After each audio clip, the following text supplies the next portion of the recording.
1. Les dynamiques territoriales de la France. Chapitre 3. Les espaces de faible densité et leurs atouts. Les espaces de faible densité occupent une vaste part du territoire français.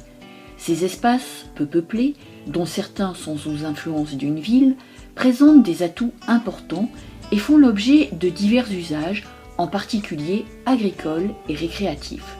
C'est ce que nous allons voir dans cette vidéo.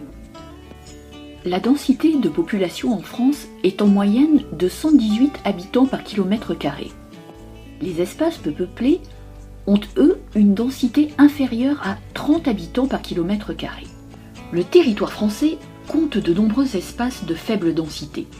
En effet, plus de la moitié des communes sont à dominante rurale et 18% de la population y vivent.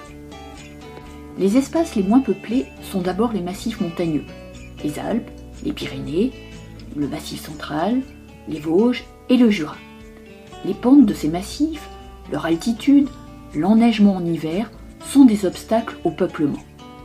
Ces espaces de faible densité sont très représentés également dans la diagonale du vide, des Ardennes, dans le nord-est de la France, aux Pyrénées, dans le sud-ouest.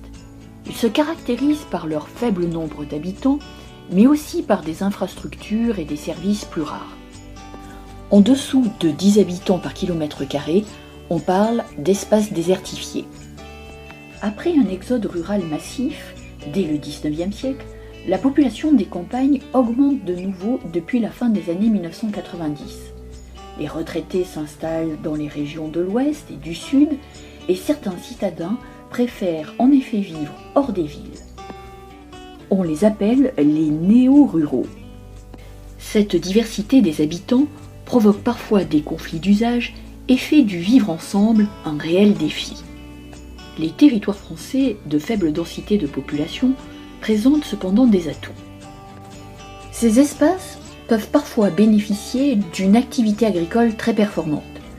C'est par exemple le cas de la céréaliculture dans le grand bassin parisien, des espaces viticoles du Bordelais, de la Bourgogne ou de la Champagne, et de l'élevage intensif en Bretagne.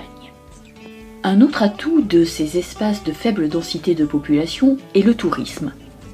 Il procure de nombreux emplois saisonniers. Pour les citadins, les régions peu denses, à proximité des villes, sont des espaces récréatifs. Un tourisme vert se développe en été dans les régions rurales. Il est centré sur la proximité avec la nature, la découverte des activités rurales et le respect de l'environnement. Les régions de montagne bénéficient aussi de l'attrait pour les sports d'hiver.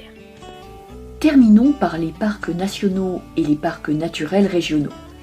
Ils visent à protéger les milieux naturels tout en favorisant une activité touristique respectueuse de l'environnement.